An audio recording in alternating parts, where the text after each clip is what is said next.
Com a graça de Jesus Cristo, damos início a este culto. O tema de hoje é firme fundamento.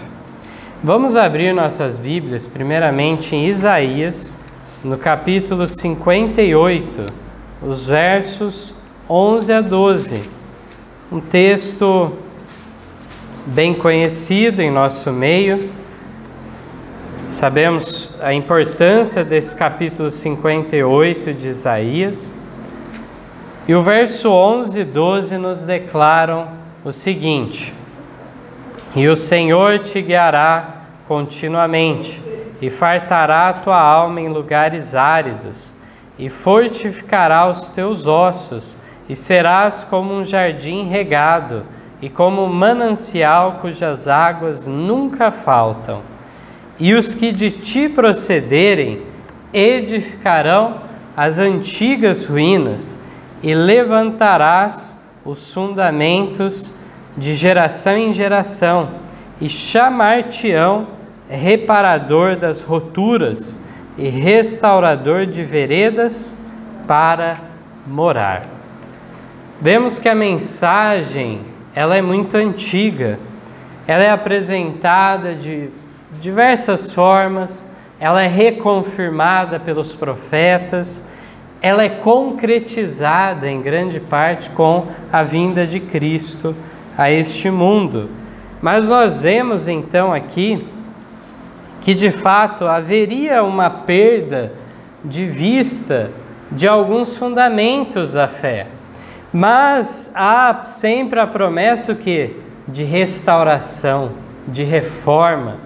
E aqui diz daqueles que levantarás os fundamentos de geração em geração. Aquele fundamento antigo seria então dado continuidade. Reparariam todas as roturas, brechas que teriam sido feitas. Nós vemos então que edificaria as antigas ruínas. Não tinha sido conservado no seu esplendor as verdades, mas eles iriam reformar, restaurar também as veredas, restauradores de veredas para morar. Vamos em Jeremias, capítulo 6, o verso 16, também nos fala algo semelhante aqui, mas fala também da infidelidade, muitas vezes, do povo de Deus em cumprir o propósito divino. Jeremias 6, verso 16. Assim diz o Senhor: ponde-vos nos caminhos e vede, e perguntai pelas veredas antigas, qual é o bom caminho, e andai por ele, e achareis descanso para as vossas almas. Mas eles dizem: não andaremos nele. Há essa atitude de rebeldia. O verso 17 diz ainda: também pus atalaia sobre vós, dizendo: estai atentos ao som da trombeta. Mas dizem: não escutaremos. E aí encontramos aqui essa necessidade de perguntar em relação aos caminhos antigos, o bom caminho, e andar por ele. O caminho estreito é aquele que foi aberto com o concerto da graça apresentado para Adão e Eva já. E é neste mesmo trajeto que todos têm que passar para alcançar a salvação. Vamos agora em 1 Coríntios, capítulo 3, e os versos 9 a 11. 1 Coríntios, capítulo 3, verso 9 a 11. Diz assim: porque nós somos cooperadores de Deus, vós sois lavoura de Deus e edifício de Deus. Segundo a graça de Deus que me foi dada, pus eu como sábio arquiteto o fundamento, e outro edifica sobre ele. Mas veja cada um como edifica sobre ele, porque ninguém pode pôr outro fundamento além do que já está posto, o qual é Jesus Cristo.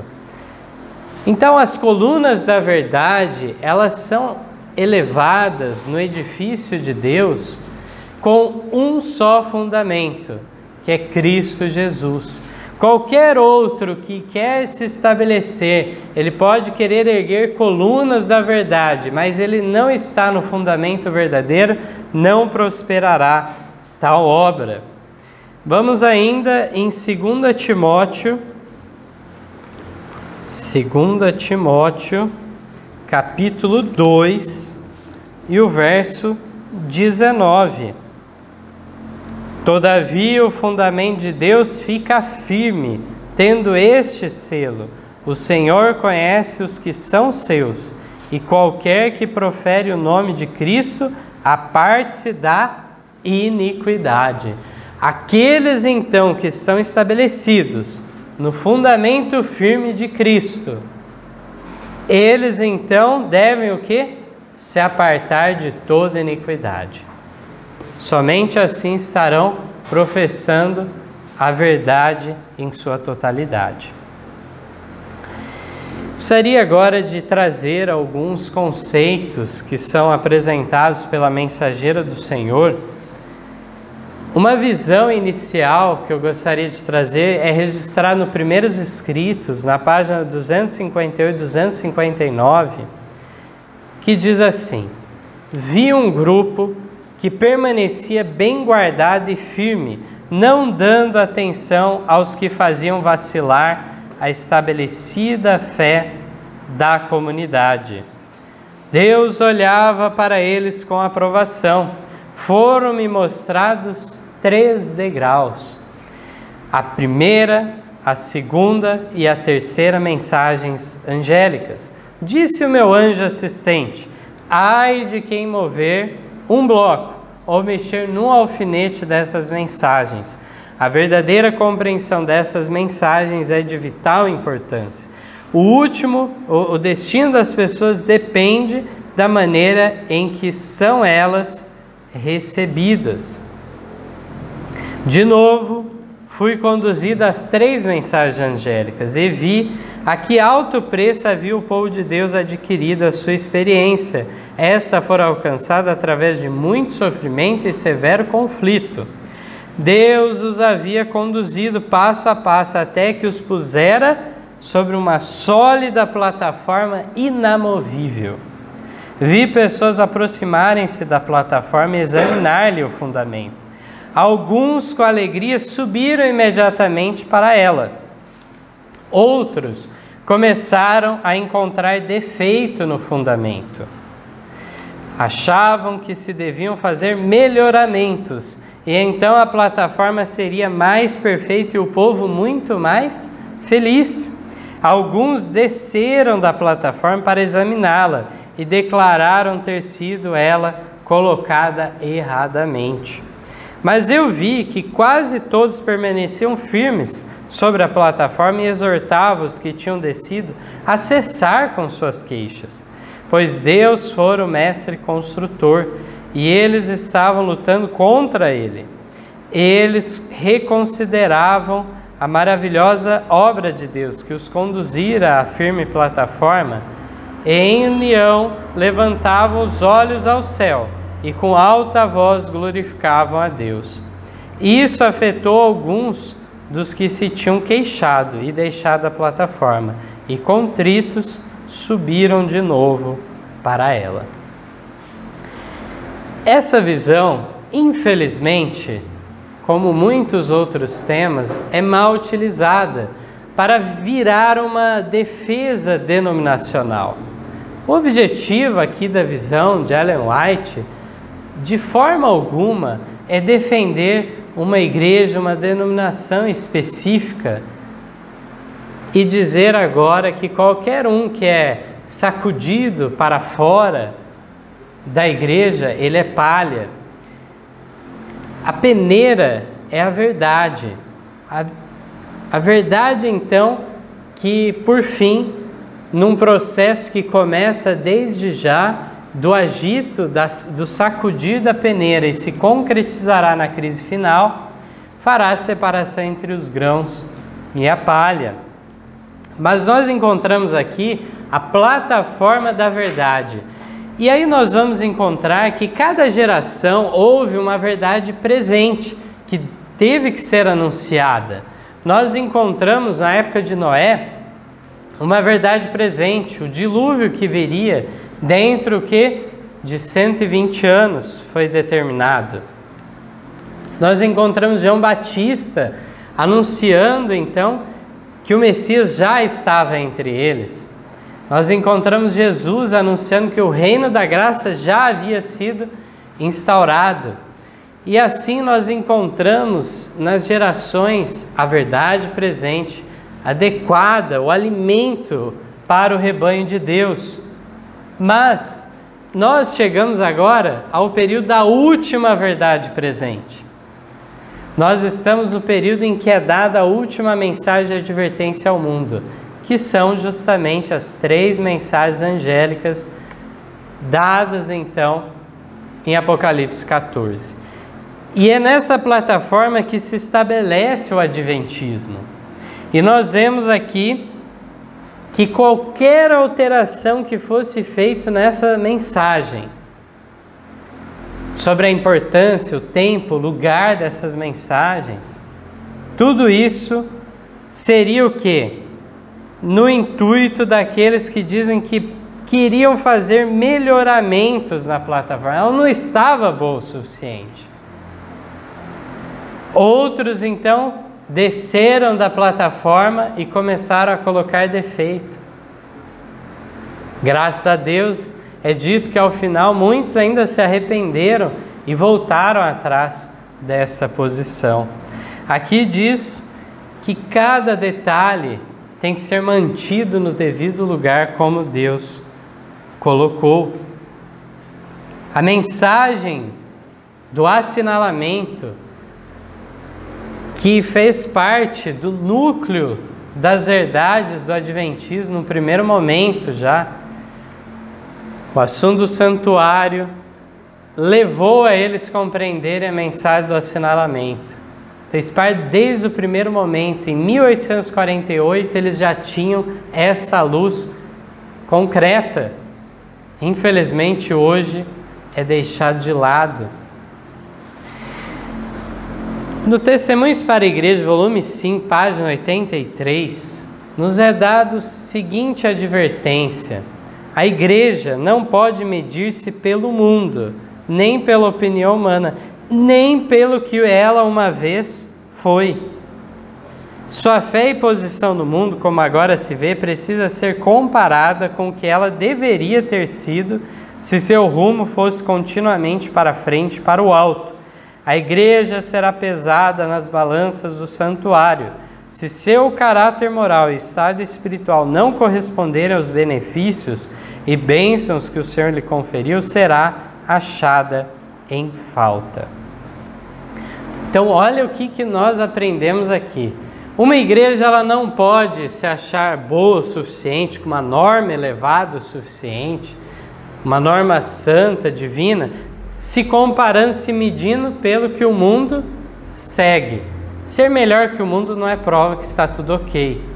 Nem pela opinião geral humana, nem pelo que uma vez ela já foi no passado e agora viver apenas de um legado histórico, sem isso estar no presente. Na realidade, ela nem sequer pode ficar estática.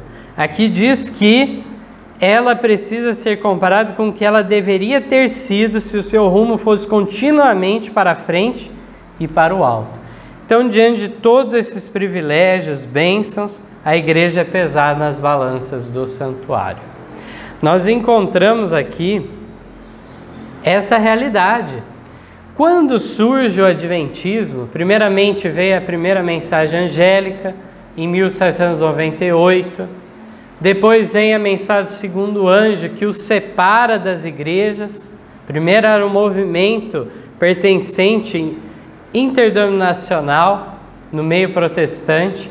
Agora, com a mensagem do segundo anjo, com a mensagem do clamor da meia-noite, no verão de 1844, eles se separam dessas igrejas. Caiu Babilônia. Aquela mensagem do primeiro anjo que eles tinham dado desde 1798, que falava: temei a Deus e dai-lhe glória, porque vinda é a hora do seu juízo, eles foram compreender mais completamente o sentido dela quando vem o terceiro anjo e a luz do santuário vem sobre eles. E aí então eles compreendem a doutrina do juízo investigativo relacionada a um santuário lá no céu. Mais adiante, então, a mensagem do terceiro anjo que nos leva a compreender a distinção do sábado de Deus, o sábado espúrio, instituído pelo homem do pecado, que nos mostra a lei natural de Deus que devemos seguir para gozar de boa saúde, em conflito com as transgressões que muitas vezes se comete. Nós vemos tudo isso sendo passo a passo dado à igreja. Em 1863, que vem a luz da reforma de saúde, que trouxe um conceito sobre tratamentos naturais, sobre um regime alimentar distinto, o abandono do alimento carne, começando então o surgimento da necessidade de um povo peculiar com alimentação vegetariana. Mais adiante, então, no tempo, em 1888, eles vão avançar nos conceitos sobre a justiça de Cristo, justificação pela fé, compreendendo o perfeito equilíbrio, tênue, que muitas vezes é, de vermos a lei e o evangelho, fé e obras, no devido lugar, cada coisa na devida sequência. Primeiramente a fé e depois as obras como consequência de uma fé genuína, quando a graça é implantada em nosso coração. Mas aqui no Testemunhos para Ministros, na página 16, diz que sem desafio às disposições divinas for permitido ao mundo influenciar nossas decisões e ações, o propósito de Deus será frustrado. Se a igreja vacilar aqui, por mais enganador que seja o pretexto apresentado para tal, contra ela haverá registrar nos livros do céu uma quebra da mais sagrada confiança, uma traição ao reino de Cristo. É muito sério. A igreja, então, sendo infiel a este legado, a lei que foi dada para ser defendida, a mensagem da verdade presente em sua totalidade, sendo infiel a isso, é registrado nos livros do céu como uma quebra da mais sagrada confiança. Não importa o pretexto, a razão apresentada, é uma traição ao reino de Cristo. E nós vemos então que Ellen White, no Primeiros Escritos, na página 45, ela tem uma visão. Eu vi que os misteriosos sinais e maravilhas e as falsas reformas aumentariam e se espalhariam. As reformas que me foram mostradas não eram reformas do erro para a verdade. Elas eram o quê? Da verdade para o erro. Quando nós falamos de reforma, a gente já automaticamente entende como algo positivo.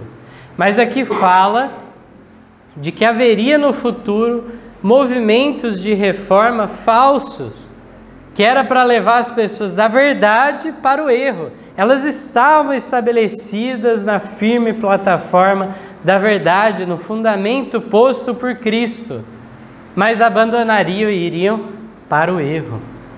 Então é muito sério o que é dito aqui. No Mensagens Escolhidas, volume 2, página 394, diz que aqueles que podem passar por alto todas as provas que Deus lhes tem dado e mudar a bênção em maldição devem tremer pela segurança de sua alma. Seu castiçal será removido do lugar, a menos que se arrependam. O Senhor tem sido insultado. A bandeira da verdade, da primeira, segunda e terceira mensagens angélicas, foi deixada arrastar no pó. Se os dias são deixados a desencaminhar o povo dessa maneira, Deus tornará algumas almas responsáveis pela falta de agudo discernimento para descobrir que espécie de provisões foram dadas a seu rebanho. Então, no tempo em que Ellen White ainda era viva, ela já viu esse processo acontecendo dentro da igreja. O Senhor sendo insultado, a mensagem celestial trazida à igreja para a cura espiritual, o colírio que daria o discernimento espiritual para eles, foi rejeitado. A bandeira da verdade, contida na tríplice mensagem angélica que deveria ser anunciada a todo mundo, está sendo deixada arrastar no pó. No mesmo livro, na página 389, diz que preciosa é a verdade para esse tempo. Mas aqueles cujo coração não foi quebrantado mediante o cair sobre a rocha, Cristo Jesus, não verão nem compreenderão o que é a verdade. Aceitarão o que lhes agrada as ideias e começarão, olha só o que diz aqui, e começarão a manufaturar outro fundamento que não seja aquele que foi posto. Lisonjearão sua própria vaidade e estima, pensando que são capazes de remover as colunas de nossa fé, substituindo-as por outras, de sua própria invenção. Vejamos bem aqui que eles iriam manufaturar outro fundamento. Então o que aconteceu com eles? Eles já desceram da firme plataforma da verdade, construíram ao lado uma outra plataforma.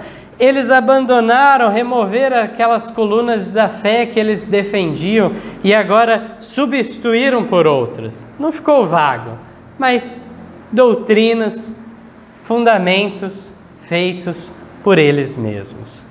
Na página seguinte, na 390, diz o seguinte: o Senhor declarou que a história do passado repetir-se-á ao entrarmos na obra finalizadora.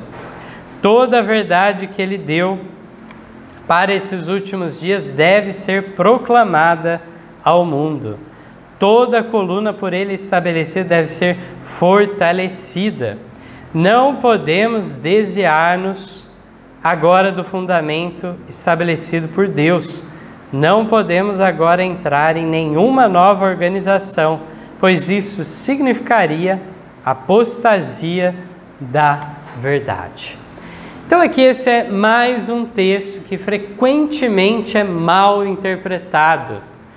Aqui então essa última declaração parece confirmar uma espécie de uma ideia que você tem que permanecer até o fim naquela organização a qual você pertence. Não pode haver uma alteração para outro lugar, para outra denominação. Aqui diz o quê? Não podemos agora entrar em uma nova organização.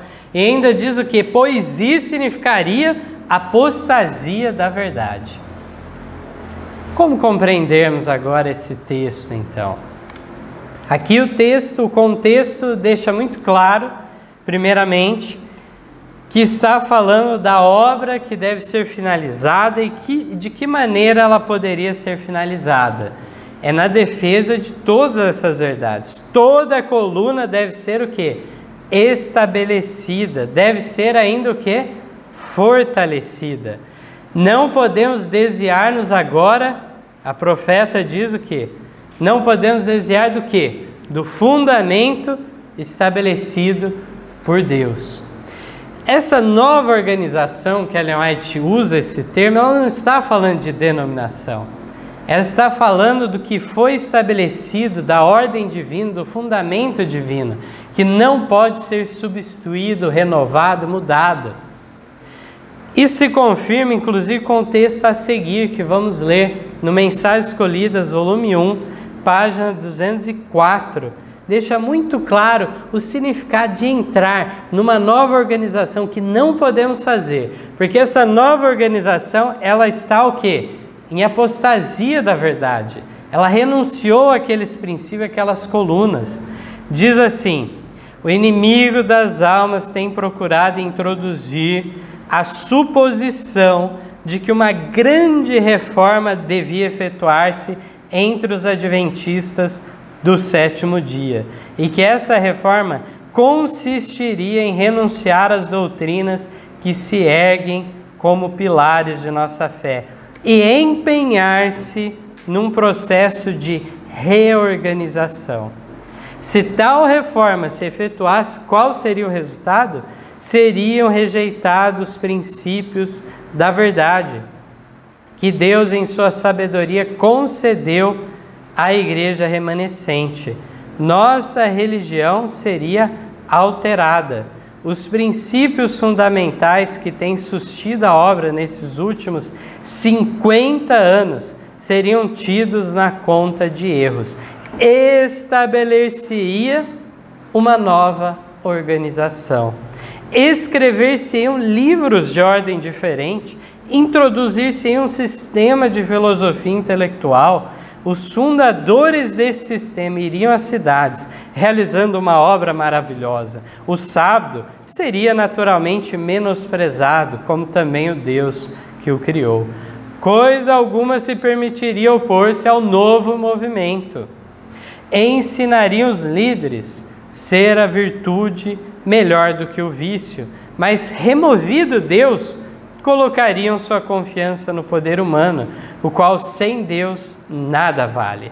Seus alicerces se fundariam na areia, e os vendavais e tempestades derribariam a estrutura. E na página 205, quem tem autoridade para iniciar semelhante movimento? Possuímos a Bíblia. Temos nossa experiência com o atestado da milagrosa operação do Espírito Santo. Temos uma verdade que não admite contemporização alguma. Não devemos repudiar tudo que não esteja em harmonia com essa verdade? Ela termina com essa pergunta reflexiva. É muito significativo nós vermos aqui, nós estamos aprendendo a enxergar, a palavra reforma também num sentido negativo. Existe a necessidade de reforma na Igreja de Deus? Claro que existe. Por que isso? Porque a Igreja de Deus, através dos séculos, ela perdeu de vista as verdades antigas. Não quer dizer que ela vai estabelecer um novo fundamento. Essa reforma, a nova luz que vem à Igreja de Deus, é recuperar aquilo que se perdeu ao decorrer do tempo. É voltar a reviver a primitiva fé e prática dos apóstolos, que perdemos de vista. E aí nós encontramos que, de fato, Ellen White fala que a maior e mais urgente necessidade da igreja é um verdadeiro reavivamento e reforma. Mas aqui fala do inimigo das almas, Satanás, com o objetivo de introduzir a suposição de que deveria haver uma grande reforma. O que consistiria essa reforma? Em renunciar às doutrinas que se ergueram como pilares de nossa, aquilo que durante 50 anos eles vinham defendendo. E diz o quê? Empenhar-se no processo do quê? De reorganização. Mais adiante, Ellen White diz, estabelecer-se-ia uma nova organização. E nessa nova organização, ou seja, nesse novo sistema implantado nessa igreja, o que haveria? Livros de ordem diferente. Uma filosofia humana seria implantada. E no meio disso tudo, Deus e a sua soberania seria diminuída. Falaria-se da virtude, se tornariam moralistas, mas a autoridade de Deus em estabelecer o que é pedido de nós seria diminuída. Mas de acordo com uma filosofia humana, determinar o que é o certo e o errado, o que é bom, o que é ruim. E aqui diz que o sábado, sim, o sábado seria naturalmente menosprezado. Um outro ponto que me chama a atenção, que tem a ver, nós não teremos condição de expandir tanto esse aspecto, é um estudo aqui resumido sobre esse tema, mas um aspecto que esse novo sistema implanta é que ele não dá ouvidos também aos testemunhos. O espírito de profecia manifestado no ministério de Ellen White é deixado de lado, em segundo plano. Não tem lugar dentro dessa nova filosofia. Ellen White escreve do Mensagens Escolhidas, volume 3, na página 84, também presente no Eventos Finais, na página 177, que uma coisa é certa, ela diz: os adventistas do sétimo dia, que se colocam sobre o estandarte de Satanás, abandonarão primeiro sua fé nas advertências e repreensões contidas nos testemunhos do Espírito de Deus. O primeiro passo que abre caminho para a incredulidade de outros pontos é a rejeição do testemunho direto contido no Espírito de profecia. Mas essa nova organização, esse novo sistema que seria implantado, ele não conhece limites e o objetivo é aumentar em número. Testemunhos para a Igreja, volume 6, página 143 diz: quando o Senhor exige de nós que sejamos distintos e diferentes, como podemos cobiçar popularidade ou imitar os costumes e práticas do mundo? Abaixar as normas a fim de conseguir popularidade e aumento de números e fazer depois desse acréscimo motivo de regozijo mostra grande cegueira. Fossem os algarismos prova de êxito, e Satanás poderia o quê? Reclamar a preeminência, pois neste mundo seus seguidores são claramente mais numerosos. Então, como que foi conseguido esse acréscimo de membros? Aqui diz que é muita cegueira não perceber que o motivo desse acréscimo foi porque antes foi abaixada as normas. Aí sim se alcançou esse objetivo. Se houvesse o crescimento consistente, mantendo os mesmos princípios, nada de errado haveria nisso. Mas se a razão do crescimento é esta, algo então está muito errado. Na página seguinte, na 144, nos fala um pouco mais dessa classe e dos seus objetivos. Os homens empregarão todos os meios para tornarem menos destacada a diferença entre os adventistas do sétimo dia e os observadores do primeiro dia da semana. Foi-me apresentado um grupo com o nome de Adventistas do sétimo dia, o qual estava aconselhando que a bandeira, ou o sinal que nos torna um povo distinto, não deveria ser salientado de maneira tão chocante, pois pretendiam que esse não seria o melhor método para assegurar êxito a nossas instituições.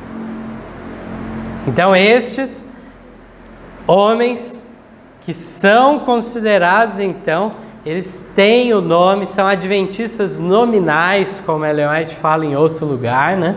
Adventistas do sétimo dia.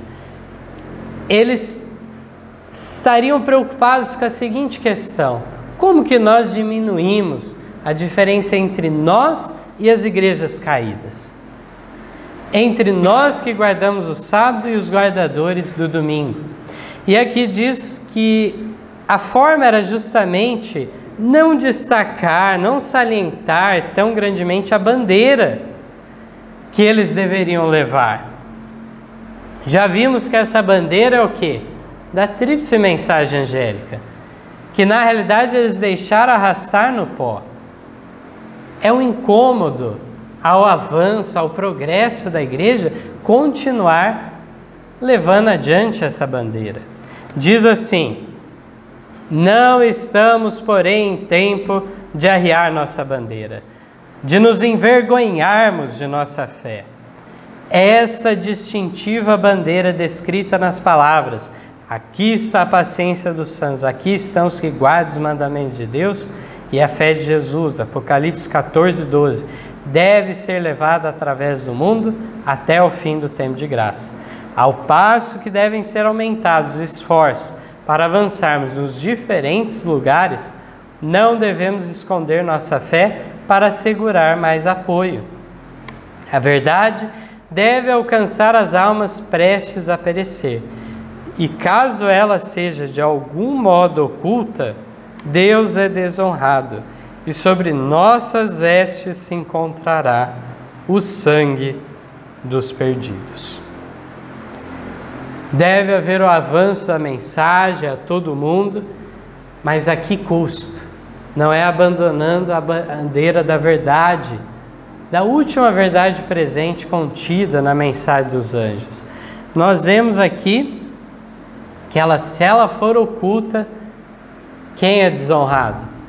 Deus. E as almas, então, perdidas, o sangue delas estará sobre nossas vestes. O último texto que eu gostaria de ler, particularmente para mim, é um dos textos mais impactantes da Pena Inspirada, falando desse processo de apostasia, mas ao final, na última linha, é dado algo muito belo para nós. Sempre há um remanescente fiel que leva adiante a mensagem. Sempre há aqueles que permanecem na plataforma da verdade. Não são todos os que abandonam e manufaturam outro fundamento. Há aqueles representantes de Deus em toda geração, e não será diferente em nosso tempo. Testemunhos para Ministros, na página 409, nos diz o seguinte: pastores não santificados estão se arregimentando contra Deus. Estão há um tempo louvando a Cristo e ao Deus deste mundo. Ao mesmo tempo, então, eles querem agradar a Cristo e agradar a Satanás, o Deus deste mundo. Ao passo que professam receber a Cristo, abraçam Barrabás e por seus atos dizem: este não, mas Barrabás. Então isso não é da boca para fora, assim, abertamente que é dito. Professam a Cristo, mas os atos testificam: este não, mas sim Barrabás. Atentem bem todos quantos leem essas linhas. Satanás vangloriou-se do que lhe é possível fazer. Ele cuida em dissolver a união que Cristo em oração pediu que existisse em sua igreja.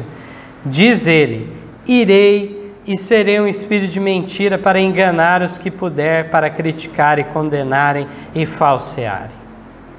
Sejam os filhos do engano e falso testemunho, agasalhados por uma igreja que tem tido grande luz, grande evidência. E essa igreja dessar-se-á da mensagem que o Senhor lhe enviou e acolherá as mais desarrazoadas afirmações e falsas suposições e falsas teorias. Satanás ri-se de sua loucura, pois ele sabe o que é a verdade. O próprio Satanás, então, fica impressionado com o poder que ele consegue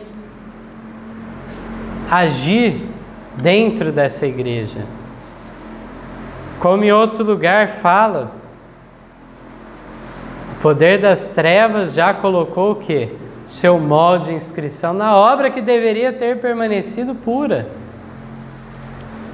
Nós vemos então que ele sabe o que é a verdade e fica impressionado, ri daqueles que em vez da verdade trocam ela pelo quê? As mais desarrazoadas afirmações, as teorias mais absurdas tomam o lugar. Muitos se levantarão em nossos púlpitos, tendo nas mãos a tocha da falsa profecia, acesa na infernal tocha de Satanás. Caso sejam alimentadas dúvidas e descrença, serão os pastores fiéis afastados do povo que pensa que tanto sabe. Se tu conhecesses também, disse Cristo, ao menos nesse teu dia, o que à tua paz pertence, mas agora isso está encoberto aos teus olhos. Lucas 19, 42. Portanto, apesar de todo esse cenário em que Satanás toma domínio sobre uma obra que deveria ter permanecido pura, Deus sempre tem o seu remanescente que aparece nos tempos de crise e leva adiante agora a mensagem com um novo ministério. Não pode haver participação dos fiéis, dos justos, com tal ministério corrompido que está de mãos dadas com o próprio Satanás. Mas aqui diz o quê? Serão os pastores fiéis o quê? Afastados do povo que pensa que tanto sabe. Então, de fato, não é uma questão de uma iniciativa por parte dos fiéis de começarem um novo ministério, mas eles são excluídos do meio destes que instauraram uma nova ordem, um novo sistema na igreja. Não é mais tolerável ouvir os pastores fiéis. E assim, com a exclusão destes, começa a formação de um novo ministério, de acordo com a vontade de Deus, tal como aconteceu lá em 1844. Diz que depois estes viram que a verdade não podia ser mais pregada do púlpito, os pregadores tinham sido excluídos, e os membros agora viram o quê? Que era dever moral deles se retirarem dessas igrejas. E Jesus saiu com eles. Que Deus possa então abençoar a nossa vida, sejamos livres desses enganos dos últimos dias. Que a cada dia seja o nosso desejo avançar em conhecimento, avançar na verdade, proclamando ela a todo mundo. Não se desviar da firme plataforma da verdade. Amém.